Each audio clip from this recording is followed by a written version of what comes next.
All right, man, just getting warmed up. About to go hit some hill sprints right now. I don't know when the last time I even did some hill sprints, like legit full out hill sprints. I got my boys Zach and Nate with me, man. They're about to kick my ass on these hill sprints, but we're gonna come back here to the doghouse and I'm gonna, show them incorporate some compound lifting, how it could transform to athletic training. They're football players, so it's gonna see how it's gonna help them transition to the field.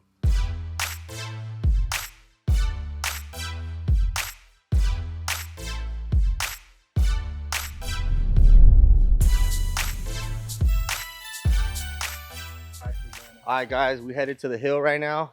You guys know where this is at. Me and Mookie. I took Mookie here when he was 400 plus pounds. He's 270 right now, 275. But yeah, we got some new people on the squad. You're gonna see who they are. What's up, you guys? Pitbull Torres here with the homie Mookie, Zach, and Nate. We got a big announcement, man. These two guys right here, the new RareBreed athletes right here, man. Nate, tell them a little about yourself, man. Man, Nate Rogers, 25 years old. I met Pitt at Saddleback playing ball. Pitt's always been like that, always been a beast. And from there, I went to college, played ball at West Texas University, and just kind of stayed in touch with Pitt, followed him on Instagram, and tapped in with him. The mindset, the RareBreed lifestyle. And man, we linked up last week and got it in, and saw it was a good fit, so I'm here today. Yes, sir. Zach, tell me a little about yourself, man. What's up, man? Zach Wade, 25 years old, currently an NFL free agent, played at Murray State, knew Pitt since the high school days. We used to actually compete with each other, and he was always one of the strongest dudes out there, so we always had mutual respect for each other. Then met again at Saddleback, and throughout this whole process while I was playing in Kentucky, I would come back and work out at the gym and everything like that. And the one thing I can always say about Pitt is that he's always putting in that real work. Yes, this RareBreed lifestyle, that is him, so it's a mutual respect, and that's what I like to say about myself and my boy. We put in that real work, and so it's a perfect fit. When we get together and get it in, it's something serious. So exactly, man. So like I said, they come back from college and they would be training at the same gym as us. I would run into them, so they're like, man, I haven't seen you guys in a long time. And I just always respected them because they were always grinding just like me. And I think from the start, from Saddleback, we kind of always we're very relatable in that opinion. We come from different backgrounds, but all that hard work kind of just molds us together. And we've been training for the past 2 weeks, and I was like, man, what a perfect opportunity to put some new athletes on my team, because I've been looking for athletes, but I don't want to sponsor just anyone off Instagram. I want to know them on a personal level, make sure they really represent my brand and stuff. So I was like, man, these guys are perfect fit. And I work with athletes. I got a 13-year-old kid. I've been training him since 11, and this guy's getting ready for the NFL, man. And Nate, man, he's just an overall this athletic dude. From normal day living, he's still pushing himself to he's pretty much just he's trying to be the best version of himself. So, and all you guys out there too, you guys might be NFL athletes, but you guys are just trying to be the best version of yourself. So to me, they're the perfect duo. And today's video is gonna be, we're gonna get, work on the explosive training with me, and I'm gonna show them how the big compound movements and pretty much just my background in football and powerlifting, how I mold everything together. And I focus, say if you're an athlete, I'm gonna focus on my powerlifting, how that powerlifting can help you be a better athlete on the field. So we're at the hill right now. I'm gonna put them a little bit through my workouts. They're gonna show me a little bit of stuff they've been doing. And we're gonna go back to the doghouse. I'm gonna put them through some workouts, and it's gonna be a crazy day today, so stay tuned. Woo. Might have to go ahead and take the... You guys know I'm a speed demon, but shit. I was gonna wait to take the shirt off, but man, it's a little hot out here, dog. I need to get that glisten first, dog. I'm already glistening, B. I gotta hit the sweat, and then I'll take it off. I already sweating, man. Yeah, I'll take it off. Give me a few more months. All right, guys, first things first, we're gonna do the dynamic warm-up. That's probably one of the most important things when it comes to working out. Even if you're a power lifter, whatever, you're trying to lose weight, you got to get the body firing up, man. It's like a car. You turn on a car and you have to let it run. You have to let it warm up, not just turn it on and go. So I'm a little rusty with the dynamic warm-up. I haven't done it in a long time, so I'm going to let Zach take us through his dynamic warm-up. Let's get it, ready. Let's go. All right, the first thing first, we're just going to jog to the cone and back, just get going. So just jog to the cone.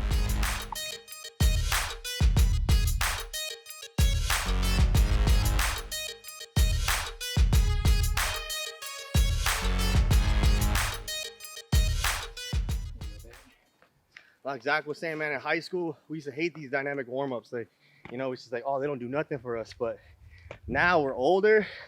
This is mandatory, man. Mandatory. That's how you prevent getting hurt right here. I'm getting out the bed. Can't get hurt, man. Got records to break.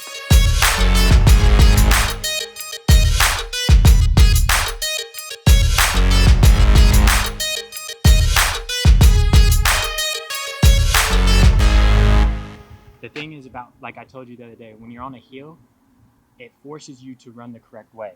So you could let people know, like, you don't need anything fancy. All you need is a hill, and you could get proper speed training in at any given time. And you don't even necessarily need a speed coach. You could literally just get on a hill and run, and it forces you, because when you're running, right, yeah, it's that forward lean, and you're driving back. Because a lot of people think stride length and stuff like that, they want to reach out, right? But you can't do that on the hill, because then that's going to stop you. You can't go like this and run fast. So you're always here and you're always pushing. So you're always running the correct way when you're up a hill. It forces you to run the correct way. So that's a very important part. So the first thing I like to do is, they're called like ankle dribbles. So it's a lead up to like high knees, but first we're just going to go right over the ankle. So it's just here, just right over the ankles, boom, nice and fast up the hill. So you want your ankle to be over ankle. So this is, So not full leg drive up. no, not the full So knee. just toe going over ankle. Yeah, Like this. and keep that dorsiflexion and just over the ankle. Pull that toe up always. Yep. Like I tell you, Mookie, like, So this is like huge for like speed mechanics. This portion right here is for speed mechanics. This is how you're gonna get faster. But it's about focusing on the little details and the fundamentals. Just like, you know, like how lifting. every time you set up for a squat, it doesn't matter if it's 135 or 600 pounds. You do the same thing every time you lock in. This is the same thing. Cool. So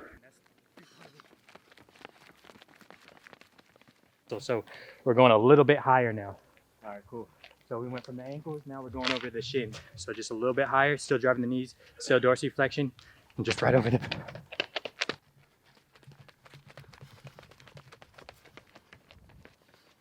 Go to shin, now we're gonna work on getting the knees up, knee over knee, doing it fast, right here.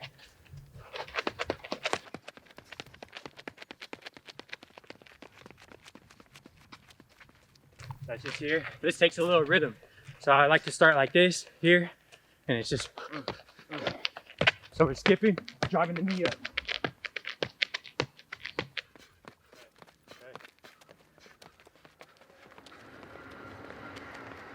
So it doesn't matter if you're a highest level NFL athlete, NBA athlete, or just a person that's just working in a 9-to-5 office. The first time doing that drill is going to be a little awkward. It doesn't matter for anybody. But the key is to just stick with it and really go for it. Really attempt to do it. And before you know it, something clicks and you just are able to get it. It takes a little rhythm. It takes a little coordination. But once you get it, it's there. It's like riding a bicycle. So don't feel any type of way. Just keep going after it. All right. So now this next thing, one of the final things, and this is a little more challenging. We'll try it out. It's just bounding up the hill. Okay. So bounding is one of the best things for speed, especially in your get out, your start, the explosiveness. It's best for explosiveness. So what you do is get a little bounce and stuff, get a little into it. Sometimes you could go like this, you could jog into it, however you want to do it, but it's you're bounding each step, so you're trying to gain ground on each step. So this is what it looks like.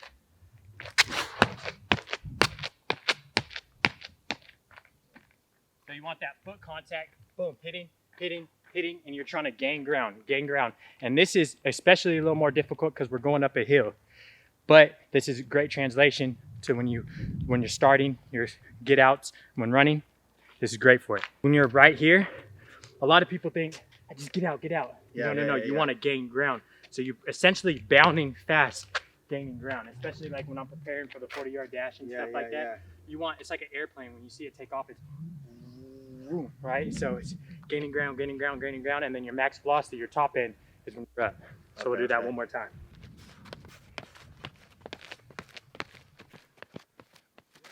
And a lot of you guys see me out here doing this workout. That's why you got top athletes and you got someone beginner level like me. So there's no excuse to not get out there and get out there. No excuse at all. The A skips feel a little awkward for Mookie, but the more he consistently does them, the more smooth it's gonna feel and the better it's gonna be for him. Next thing is marches. So we're just gonna work on that, driving the knee up and coming down. So it's here. Boom, boom, boom, boom, boom, boom.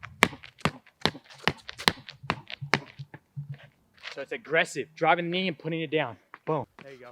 Boom, boom, boom, boom, boom. Another important thing when running is the faster your arms move, the faster your legs are gonna move.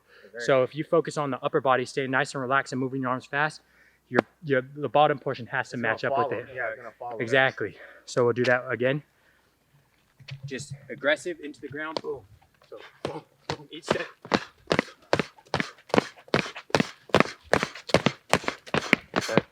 You look at any of the top sprinters and stuff, they're putting that force into the ground. That's why people are like, Tyreek Hill, how is he so fast? He's short. How's his stride length? Because he's producing so much force in the ground that he's gaining so much ground. Even though he's short. Even though he's short. Even though he has shorter strides, he's still producing as much force as like a Usain Bolt. Yeah. And his frequency speed. Okay. So this next one is they're called A switches. So they're here. This right knee up first, here, and you're here. Switch. Oh shit. One more time for me, guys. So it's here. Woo-hoo. My ass is on fire. And this, with this too, and Pitt actually said this earlier, something so important. When we go work out with you and stuff, it's out of our comfort zone. Yes, sir. You see Pitt, this is out of his comfort zone, but he's still putting in the work. And Mookie. And bro, this stuff right here is like Zach's training for the NFL, but me, myself, I'm a personal trainer, and also I just like fitness in general. This stuff challenges you. This stuff makes you work, and it taps into a different mindset that, okay, maybe I can't do this, and maybe this doesn't apply to everyday workout, but try this stuff. If you want to train and look like an athlete, you got to do stuff like this. You know what I'm saying? So put in that work, you know? All right, now this is called triple switches. So we're here, we're going here.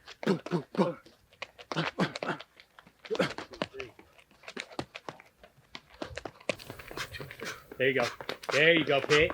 So I like to start with my opposite leg up now. So left. So by the 10 you're done with this first rep, your right leg should be up. So here. Okay.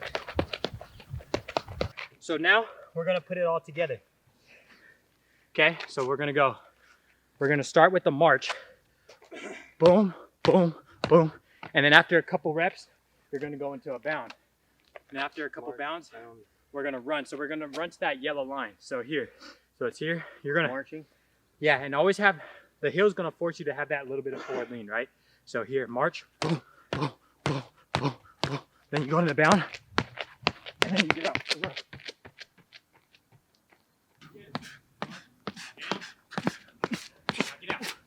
Good. Knock it out. There you go. Damn, pick out that explosiveness. Come on now. Woo, it's no Let's get on joke. this hill, dog.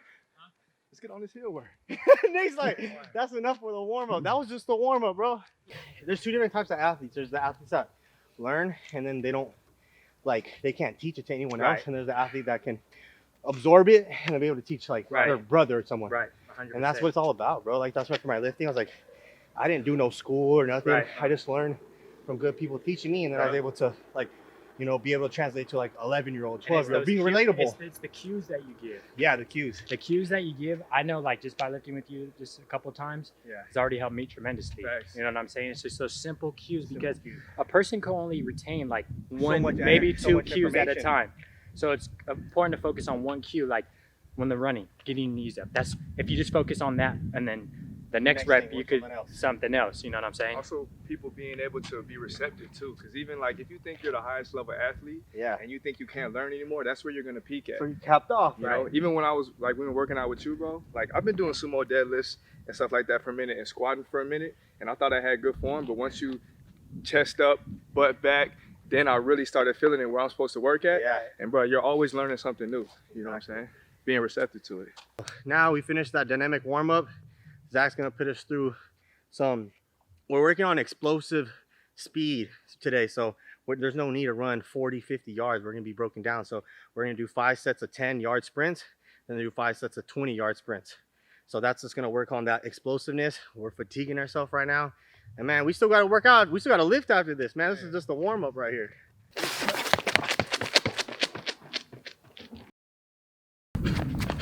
sir. Good job, Mook. Good work, baby. Give yourself a sec. You don't need to, you know what I'm saying? Because Yeah, we're working yeah. on explosiveness. You Explosiveness. don't want to just, it's not conditioning. It's more like we're working on explosive speed. So you want to give yourself at least a 30-second minute rest. Catch your breath. So we're already every rep, warmed up. We don't Right. need to be like fatiguing ourselves. We're trying to get the fastest reps possible right now. Same with lifting. You want to warm up, then get to your top set, and then maybe rest about a minute or 2 minutes at the most. But we're already warmed up, so like 30-second intervals, we'll go again. and the key is, if you want to get faster, you have to run fast. That's the only way you're going to get faster is running fast. All So if you're trying to All fatigue in. yourself, that's more of like conditioning. That's something you do at the end, But right now, we want those money reps. We want those explosive reps. So we're going to rest and then get back after it. These guys always competing, bro. It's always a competition. These guys always competing right here, so I like them right here. Come on. Woo. I gotta go against one of these two guys next round. See if I still got some juice left. These guys are quick. Definitely got the juice. Whew. Feels good though, man. This is out of my comfort zone. Same with Mookie. I do not run. I do not do sprints no more. I'm a strictly powerlifter until I, hit that goal of being strongest in the world at 181 pounds. Maybe I'll start switching up my goals, but for now, I got my eyes set on the prize and that's it. So my focus goes a lot, but I'm always down to get out of my comfort zone because I know this is going to be getting me better at powerlifting, learning those dynamic warm-ups. You could be doing that before you squat, bench, deadlift. You got to open up your body, man. You're always tight, especially as powerlifters. We're all locked up right now. I feel good, man. My back, normally my back is killing me. I feel good. So all you guys, I encourage you guys to get out of your comfort zone.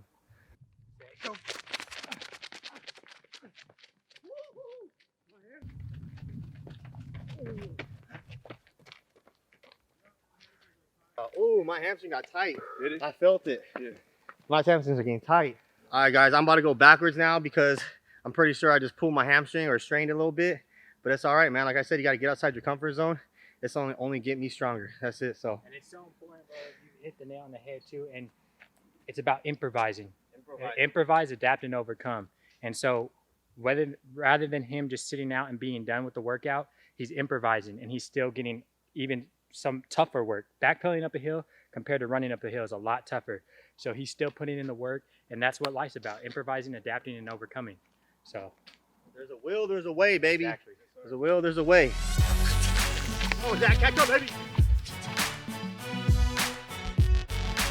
So like it's exploding, like you're jumping out. So here, and you Get out of there.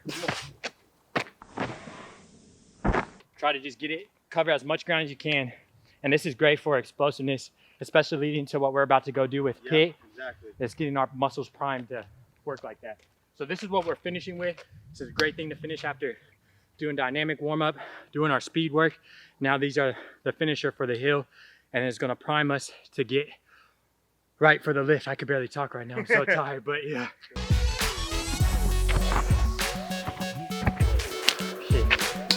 Shit, man.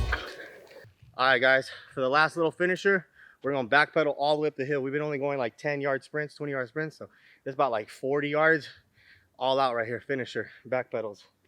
You guys ready? Let's do it. On you, Pit. Let's get it. Set, go. See those hips, Mookie.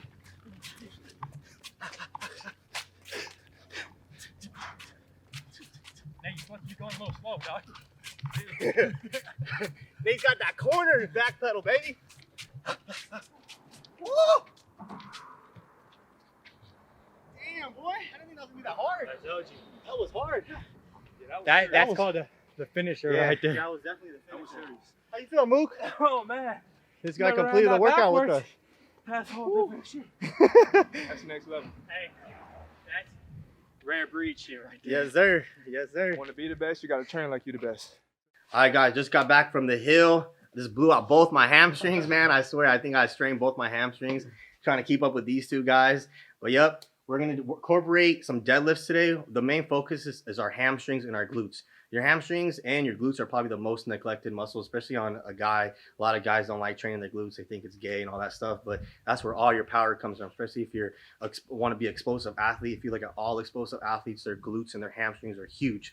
So The deadlift uses the most hamstrings out of any lift, more than of a squat, and pretty much just the basic compound movement you can get for your hamstrings. So, and honestly, it's the most wrong lift. So that's why a lot of people don't like deadlifts, because you can get hurt. The risk is very high, and lots of trainers don't have the time to teach a group of 12 guys all how to deadlift. So that's why I just have two of them right here. They'll be able to learn all the cues a lot quicker, and that's the biggest thing. If I try to teach them the perfect deadlift in one day, they're not gonna remember. They're only gonna remember like 2 to 3 things. So I'm gonna see how they're deadlifting and just critique them. And all you guys out there that's trying to learn your deadlift form, this is your chance, because that's why people are afraid to, a lot of high schools and colleges don't do deadlifts, because they know these athletes are just going to go, they're already naturally strong, so they're going to be able to pick up weight. But if you're not picking up correctly, you're going to get hurt. So we're going to do it the right way, work on the hamstrings, and show you guys how to get faster.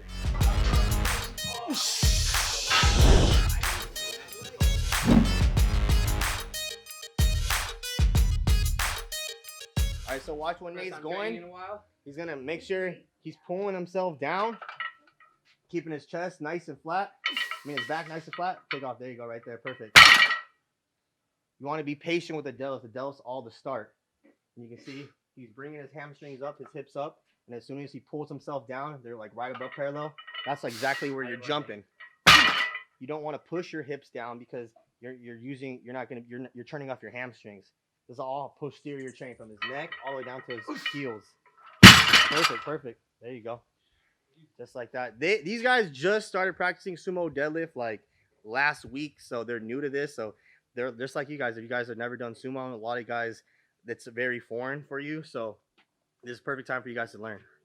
Let's go, Big Mook. You got Big Mookie hitting 3 plates too now. Same thing with him. I teach him the same way Nate does. Bringing his hips up. Pretty much you want to see is your hips are scooping to the bar right here. Keep that bar nice and close to you. Let's go, Mookie. Money. There you go. Good. Squeeze the glutes at the top. Perfect. Easy money. One more. Nice. Good. Perfect. So another common thing you see wrong at the deadlift is when they get the bar to the very top. A lot of people think you need, like the deadlift, you're working your back. So a lot of people think you need to lean back like that. But all you're doing is just pinching your lower back. And then if you see when I lean back, I'm not even locking out my legs. So you're not using any of your glutes or your hamstrings. So when you're deadlifting, you just think of coming straight up and just locking out straight. What I seriously think, as soon as I get the weight to my knees, just squeezing my glutes and standing straight up and down. And that's going to hit everything.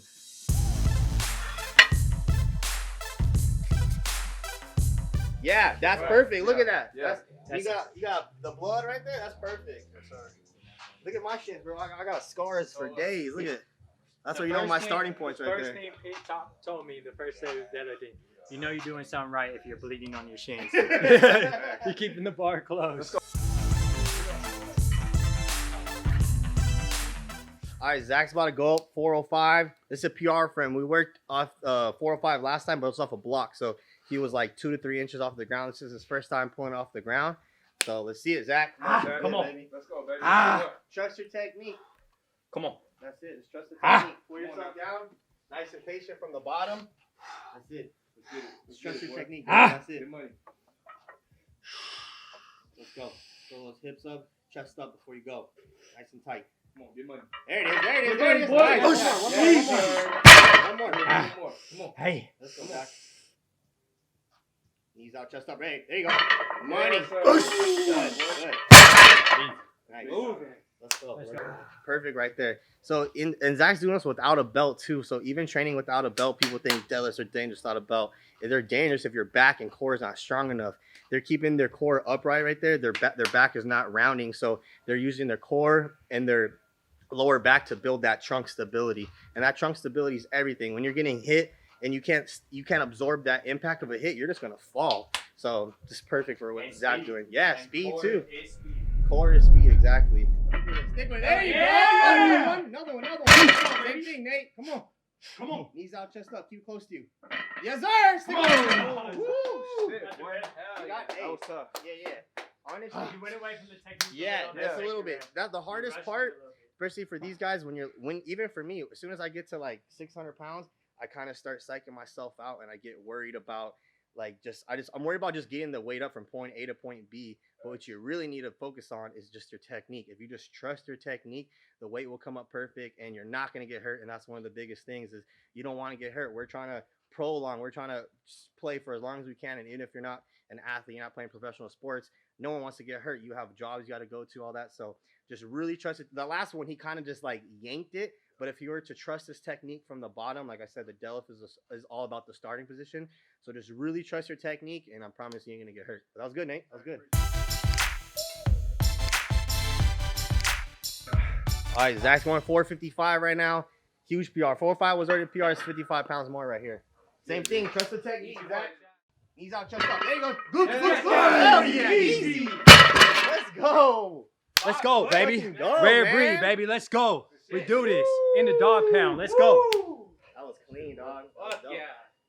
You can see how much it's hitting your body. Like he was trusting the technique, a little slower off the ground, but that's how sumo's gonna be. And as soon as he got to his hips, you could see how much his hips and glutes were engaging, and his upper back was able to stay upright. And that's the thing. A lot of times, a conventional deadlift, like a normal deadlift, is working a lot of lower back because your starting position is right here, and you get to here, and now your upper back is too weak to finish the lift. But with sumo, you maintain more of an upright chest position, so his glutes and hips are working the whole entire time. So his glutes and hips have to work from the bottom and have to work from the top. And work for conventional, your hips are only working at the very top. And especially for football, I think sumo is way more translatable to the field because, man, your legs are everything. Your legs are everything. And conventional deadlift is just a lot more lower back. And a lot of people already have lower back problems. So if you don't have the best technique and you're pulling conventional all the time, your lower back's eventually going to get pinched, or you're going to have just some type of lower back problem. So because you feel good, right? No belt, no lower back tightness, right? Even the first time after doing it, no lower back pain right now. Like even normally in conventional, when you start going heavy, you can feel all in your lower back. All that tightness. I don't feel it at all in my lower back at all. I feel it all in my butt and in my legs. Like it takes away all the pressure from my lower back, which is like you said, like in football, bro, you have so much lower back problems, bro. So like I don't want to add anything on top of that, but this right here is core and legs, and that's like football. That's the most translatable. So perfect. Yeah. Nate, I know you got at least a 10. At least I was gonna say let's throw a 10. Let's throw a 10 on. Take the cord off, put a 10 on. 425. Man. This guy's only 175 pounds with his shoes on, so he probably like 170, man. That's fucking wet. So there you go.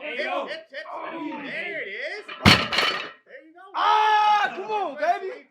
RareBreed Life, baby. Come on. That was sick. So now what I like to do, I like to work up to like a maximum effort. This is still like, they still have 2 to 3 more reps, especially Zach. He moved 455 really easy.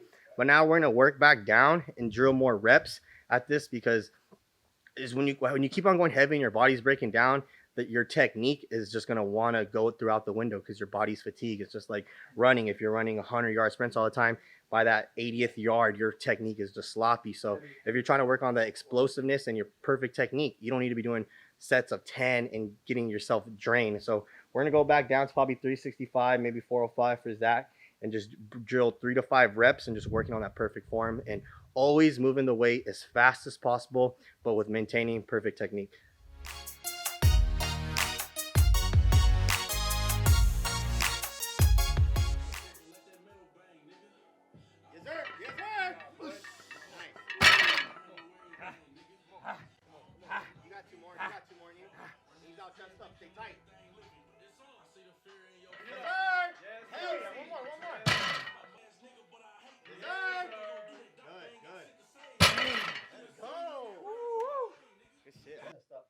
Yes, sir. Oh, perfect.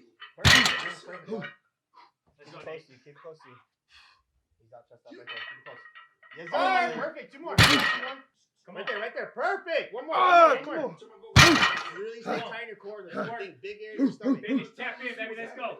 Tight core right there. Good. All right. So what I noticed with these guys, probably the biggest thing they need to focus more on, and a lot of people don't really emphasize a lot, is just, I mean, people talk about their core, but learning how to brace your core.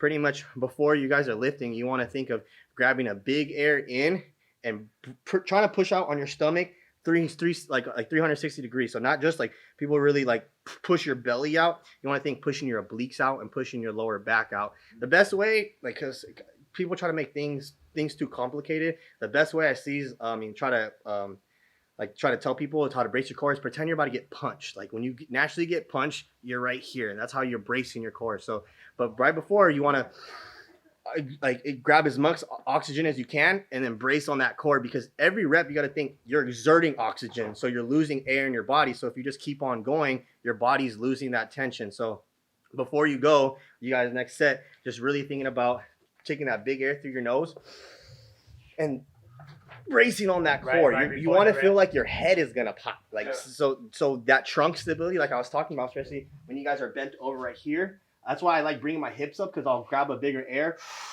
and then boom, I'm so tight on my stomach right here that my core right here just stays upright right here. Because you can see sometimes you guys, when you guys are coming up, it's coming up, but then your back is kind of lagging. Right. But that's not your back, that's your core.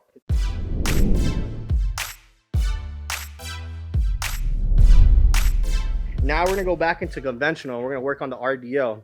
This is another lift done wrong a lot too, and it's just meant to stretch out the hamstrings and build them, because anything when a muscle stretches, it's ripping them, and that's how you're gonna grow more muscle. And like I said, you always want to go slow on the way down, because you're working the eccentric, and that's how you're just pretty much you're requiring more muscles to fire when you're going slow and you're controlling it compared to just going fast.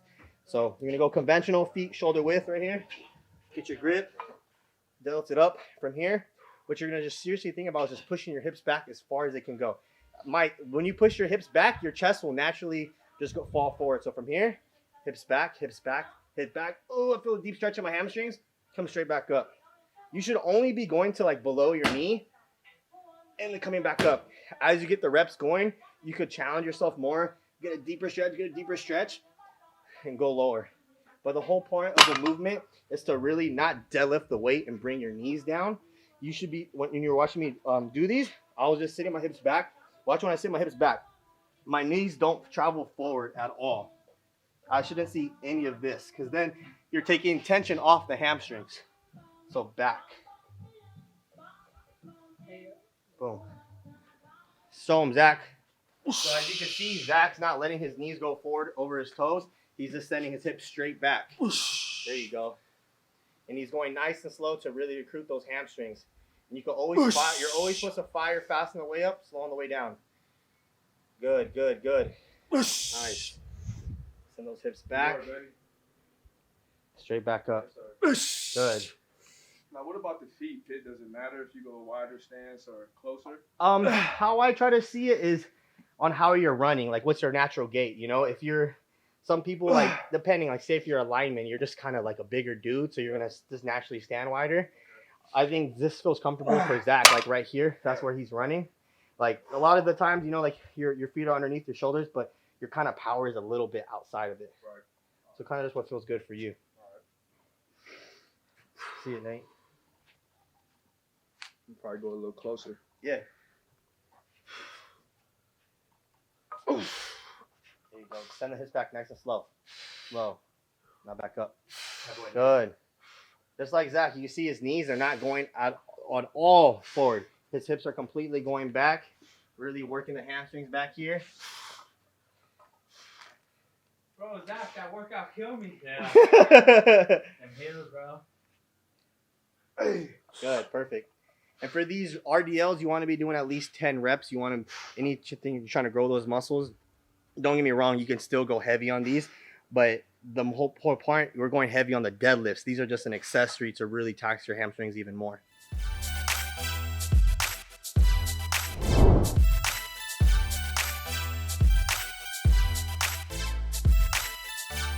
But I haven't did sumo. I just did conventional. But bro, after I did conventional, my back was out of it. Yeah, you know what I'm saying? I haven't Here, I done don't even feel conventional. it. I've hex bar deadlift, Yeah. but not conventional like that. Yeah, no. We could work on a conventional another day and all that stuff, but like Honestly, you said, I the just sumo's prefer- very I safe, I bro. just like how it feels, bro. You know do why? It's too. because you're There's just no using point. more of your Yeah. body, more of the legs. Yeah. It's more of a leg lift. And when Bro, yeah, conventional. You're using I feel your way lower more on my back too much. Yeah, bro. Use more of your core. doing sumo too, because when I felt it, I tightened it up. Yeah. I was a little fatigued, so like my shit was shaking, but it made a difference when you tighten your core. Conventional, bro, it kind of takes the All core like out of it that, because you're arching up and you want to be here and puts all that pressure on the lower And back. we're all gonna look different. Like I could tell the way you're built. You have a shorter torso, longer Right, legs. yeah. So when people have short torso and longer they're called femurs, like your bone. This is like a femur. When you're built with a shorter torso, like for me, I have a long torso, short legs. So everything I do, I'm gonna look upright. Right. Just because that's the way I'm built. For you, with the shorter torso, you have longer legs. Your starting della point, it needs to be like right here. Okay. But for me, I'm right here. Okay, that makes Just sense. because the way you're built, it's just like Yeah. it's just the way you're built. That's the way you're gonna be optimal. That's the way you're gonna be optimal. Because when your core is tight, you look like this, and that's where you need to be. And that weight was coming. Right. But when I was telling you chest up, you were doing this, and you were losing power because you weren't able to keep your core tight. Right. Just your legs and your back were trying to work without this trying to work. But as soon as you went down to here, it was just like boom, came up You quick. could tell when it's smooth too. You could tell when you're like in the right position because it feels just like butter. All right, guys. Next exercise after they did the RDL, so stretch out the hamstrings. Now we're gonna emphasize on glutes. Like I said, glutes are probably the most neglected muscle with the hamstrings, especially for male athletes, because no one likes to work the glutes out. But like I said, that's where all your power comes from. So we're gonna get on the GHR right here. Make sure you set this close. I want my hips to be right here. You'll see it. So I'm gonna set it close to me. And from here, these are called rounded back extensions. The whole focus is supposed to be on the glutes. So come out here, like I said, my hips are hanging off right here. So from here, I'm gonna cross my arms, and it's gonna feel a little weird, but I want you to round your back from the start. So I'm gonna round my back, come up, and squeeze, and that's gonna hit my glutes and my upper hamstrings. My hamstrings where they tie into your glutes right there. So from here, around my back, come up, squeeze. It's gonna focus right here. You can get 10 of these, and eventually they'll be able to work up with some weight. But just make sure you get that squeeze and focus right here on the glutes and hamstrings. Focus on come up, the glutes and hamstrings, come straight up. Don't keep your back flat because then you're gonna work on your lower back. That's why they're called rounded back extensions. So when I come up, my back stays rounded. All right, let's go. Zach, you're up. Go all the way down, get a good stretch. Just relax. This is also a good stretch too. If you guys just hop on here and let your lower back decompress. That was good. All right, now cross your arms around your back from the start. Come up. Perfect. You can see him hit right here. Come over here, Chris. You see when he comes up in target, he's hitting his glutes and his lower hamstrings right here. Yes, sir. That's where all that power comes from. When you guys are running, everyone's quad dominant. You have what's your quad? You have 4 muscles, your hamstrings. You only have 2 of them. So obviously, a lot of people are gonna be more quad dominant, and that's your pulling motion, all right here. This lockout to his deadlift, all that. Fit his jumping to this triple extension. When you get that, those glutes fire, your hamstrings fire. So, all right there. That's what I think about when I'm doing all these workouts. I just think of a better athlete what I'm gonna be. Just for everything, for powerlifting, for running, jumping, all that stuff. Hey. There you go. 2 more. Come on. Man, it's that real work. Nothing fancy, Nothing fancy, basic. but it's that real work. I'm telling Building you. that foundation. That RareBreed lifestyle for real. That's money right there, baby. That's money. Building foundation, building high quality muscle, man. Pitt, RareBreed, for real. Man. Wait, we're gonna also do like the next video. We want to get like a baseline of Zach's 40, Nate's 40. Shit, I don't even see what I'm running my 40 at. Yeah. We're gonna do some broad jumps.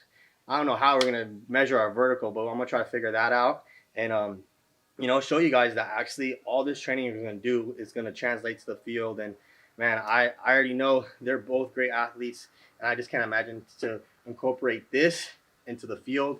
I want to see like a lot more like athletes start training more basic fundamentals, because you have all this stuff on Instagram and all this stuff, and people think you got to do some crazy complex, crazy workout. But man, it's just the fundamentals. All the best athletes, the fundamentals are there, and that's why they're the best. And they're always willing to learn new things. These guys are very coachable. They're not telling me how their coach does it or how their coach at another college told them. They're listening to me, and they're incorporating it, and it's going to transition to the field. We're already seeing results. I mean, Exactly. we've worked out a couple of times. Yeah, man. And Like I we're said, already- you hit a 55-pound PR, and like I said, they're going to feel that on the field because a lot of times these athletes are doing the same movements over and Right. over and over, and they're just getting honestly burnt out. They're focusing on the speed and the technique. How long have we been doing speed and technique, man? You guys been doing that your whole life since you're probably 7 years old. Right. Now we're 25, you know, so now they got to start focusing on things they're more uncomfortable with, and that's learning how to pretty much build that powerlifting base. Just that basic base. When you're in high school, it's all go go go. They do not teach you how to lift properly. Even in college, there's not enough coaches. Well, because like you said, there's just the reason why, and my strength coach even tapped into this is there's just so many people. So like to get this type of attention that we're getting with Pitt would require like maybe groups of 4 or 5 or something like that at most, you know. But like at a time you have, I don't even know how many people are on my team, but at least 80 something, you know, and at a time there's probably at least 30, 40 people in the weight room. There's just no way to be able to teach that type of technique. Yeah. Exactly. So, but that's why if you want to take it to the next level, and me trying to, you know, be on a professional athlete level is focusing on these details. That's what's going to separate, you know, me from the rest of the pack. And that, you know, when I have these upcoming workouts and where I have to perform, this is going to take me to a whole nother level and get me to where I need to be. Yeah, man, it's the little things. And honestly, coming from a coaching standpoint, a lot of coaches don't like to teach this because they're trying to capitalize on money, dog. Right. At the end of the day, if you have a group of 12 people paying $50, you're obviously going to make way more money instead of 2 guys paying you $50. That's $100 like in an hour. That's why these people are not willing to coach and train people, only 2 to 4 people, because they're trying to cash in on that money, man. Yes. Everyone's trying to, you know, I respect it, but I know I can show the world that you do, like, that group stuff it's good for the basic people, but if you're trying to take yourself to the next level, you need that one-on-one or just even 2 people because it's a good rotation.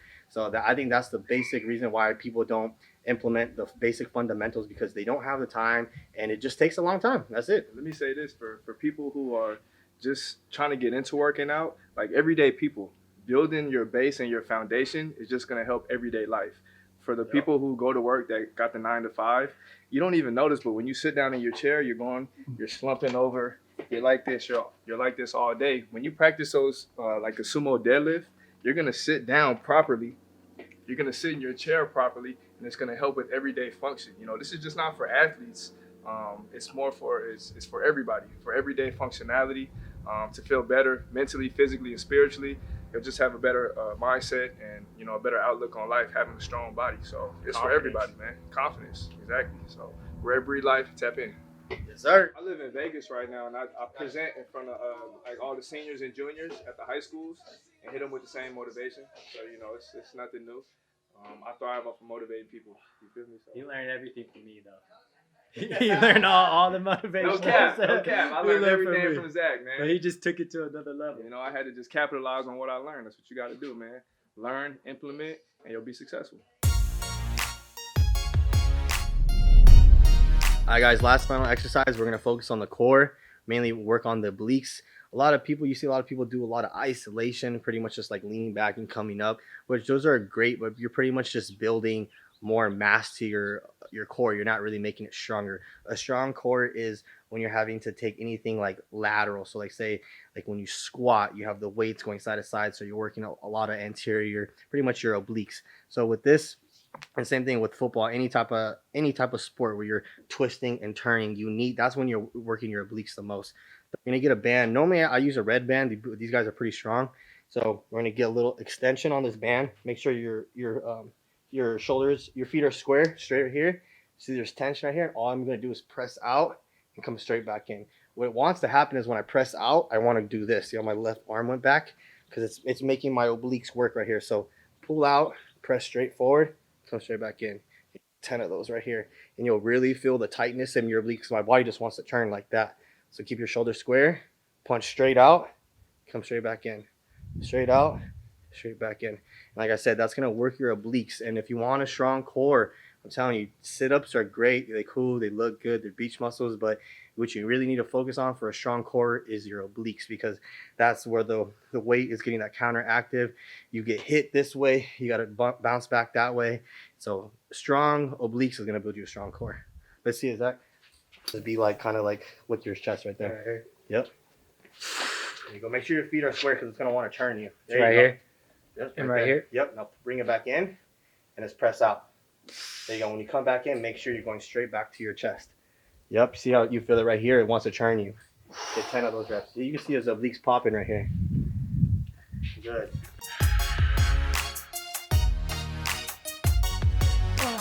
Good for you. Like do like a weight gain series. Yeah. Try to gain That should be dope.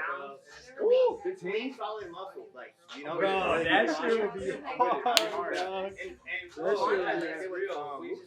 Bro, you should because it's like the opposite, bro. You know, like Mookie's losing weight and you putting on size, bro. That'd be sick. That, bro. That'd be hard. Because you're like because he'd be you know how many people like because I already doing him. People see my shit. They're like, well, how do I gain weight? Like, how do I get stronger? Because I've been doing a lot of weight loss. Bro, that's what you need to do, bro. Because he's a hard gainer too. Oh, I know, you know he is. That's what I could preach. Yeah. Like, hey, he's not like me. This fool's just like he can eat anything. Yeah. I'm with that, bro. 15? I've never been over like 185, bro. That'd be hard. To like 188, 190. Bro, 190. That should be the Yeah, goal. 190. 190. You shredded? Solid at 190. If I saw Nate at 190, I'll watch the opposite direction. Man, let's do it though. I'm with it, bro.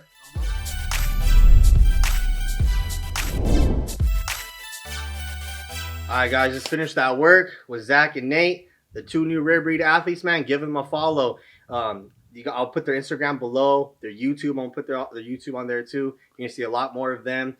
All right, man, we got so much things planned for Zach, getting, bigger, faster, stronger for football, more explosive. And for my boy Nate over here, this guy's a hard gainer. Look how lean this guy is. Since I've known him in college, this guy has been just super shredded up, has a fast metabolism. And I know you guys are in that in the same position. Some people out there are very hard gainers and can't put on weight. So we're talking about right now, man. We're gonna get this guy on a weight gain journey. Let's go, I already got Mookie losing. Size on it. Mookie's already lost like 170 plus pounds. So now we got to put at least 15, 20 pounds of muscle on this guy. Donate. We're gonna donate some pounds for Mookie on this guy. Put on lean, solid muscle because he's all about keeping that athletic build. We don't want to put on any excess, just pure body weight. We want to put on lean, hard muscle, and it's gonna take some time. And we'll drop that video probably in a week or two. So stay tuned on that. But yeah, I hope you guys watch the whole video. There's tons of information. Especially Zach in the beginning with the dynamic warm-up. Man, I forgot about how much that dynamic warm-up helps you just feel so much better. Like, I went into that workout really tight, my lower back and my hips. That's just something always common with me. But after doing that warm-up, I felt nice. And, man, I felt so good. I busted out my hamstrings. I strained my hamstrings trying to race these guys. So we came back here, focused on some deadlifts. These guys hit some big PRs. Zach and Nate both barely deadlifted like 2 days ago, and they worked up to like 4 plates off the blocks, like 2-3 inches of the ground. They both pulled 405 off the ground today. Zach hit 455 for a double. So, man, beltless, raw. We have no straps. Look at Nate freaking blowing his hands out here. Come on, man. Tell me he's about to get some man hands now. RareBreed, that's all good though. Yeah, so make sure you guys are following. We got tons of more content. Make sure you guys hit that like button, and don't forget to turn on our post notifications. Peace.